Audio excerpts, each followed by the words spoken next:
mean, it's dead. It's a rock.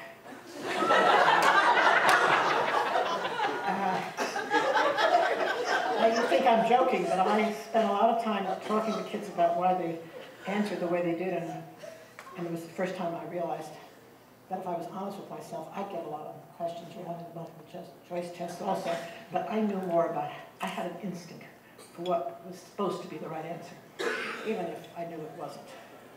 And, but I wondered if parents heard this story. Our teacher thought rocks were living, but were not living, but she was persuaded by one of the kids in the class whether they would say, what kind of dumb teacher is. She's got a degree in history, no wonder. Any case, it was intriguing. My son, who actually did terribly on a third grade reading test when we moved to New York City, this teacher had written down that he needed remedial reading. He was the only kid in my family who learned to read on his own, and was a bookworm, and would stay up at night. I had to come in there, turn off lights every 15 minutes because he loved to read so much. And she said he didn't know how to read. And the proof of it was his test score. And so I just said, he can't have remedial reading because he reads fine, thank you. And had a big fight about it, and the principal agreed with me. But she had never read with him because she respected test scores. But a little later, I got hold of a copy of the New York City reading test, which is kept very secret. Since it used to be the same test every year, it was very easy to get a copy of it. And I brought it home and asked him to show me how he had taken part of the test. So he read a passage. He put his hand over it and then started answering the questions. And I said, why are you putting a hand over it? And he said, well, you could get every answer right, obviously, if you could look back. And I said, it's okay to get every answer right. He said, no, I think that's cheap. And, open book and closed book tests.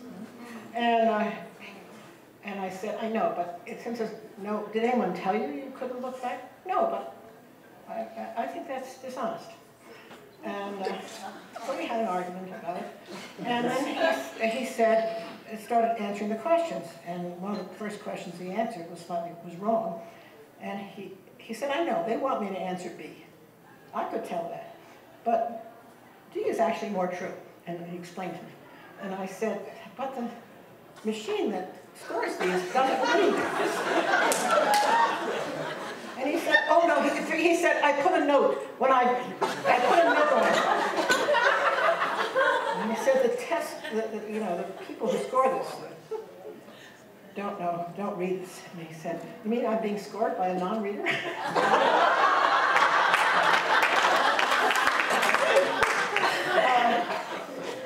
That's off the point, I think. But the hardest thing for me was the number of parents who came in and didn't know what I knew. And if their kid got a low score, assumed he couldn't read. And I'd say, but if I said to them, but I've just read with him yesterday, and he reads actually quite well, they'd say, well, he doesn't read. Because, that I had to really encourage them to rethink what the word reading means. And help parents have the power to make their own decisions about whether they could read or not. And we had parent workshops on how you could tell whether your child could read. And then I began to do the same thing with teachers, because people would tell me, this child's a 4.2. That's how we used to do this. We have a new system now, but 4.2, that meant, that the average child, the midpoint of scores, was 4.2 for the kid who answered that right. And I would say to the teacher, how do you know he's a 4.2? That was his test score. And I'd say, well, what is a 4.2 teacher student like? Well, he's 4.2. He's better than 4 and worse than 5. Fifth grade, he's like the beginning fourth grader. I said, so pick out a book for me that is written for a 4.2 reader. And I began to try to get teachers interested in what did we mean by a 4.2 reader. And had we ever tried out matching that with real children? Did the fourth grade reading, kids with a fourth grade reading score.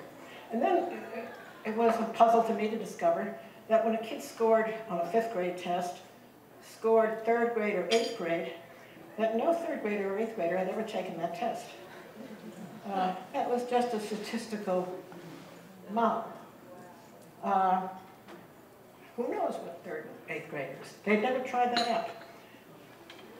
And so you can imagine how I feel today when the only definition of being successfully educated, achieving in our schools, are these kinds of tests. And while they have changed them in some ways, in no way that substantially improves their reliability or validity. That is, how much they're really measuring what we claim they're measuring, and how often a child would get the same score on another version of the same kind of test. And today that's, I think, a little bit more obvious, since each state now has its own way of being proficient. But the answer is not, I think, to make one test, but the answer is to get to know what it means to read and how to find out how well a child reads by the nature of the work that children do in school and at home, and the kind of questions you ask them and the kind of follow-up they do on the work, and how they work with others when they need help, and to create an environment much like my own kindergarten. And I began to believe that the answer to K-12 schooling was we should make schools we should make life more like kindergarten. I never had a kindergarten child during my old-fashioned days who was a disciplined child. Now, I mean, that sounds ridiculous. Even as I say it, I think, you must have. So, let me say, with one exception. Maybe two exceptions.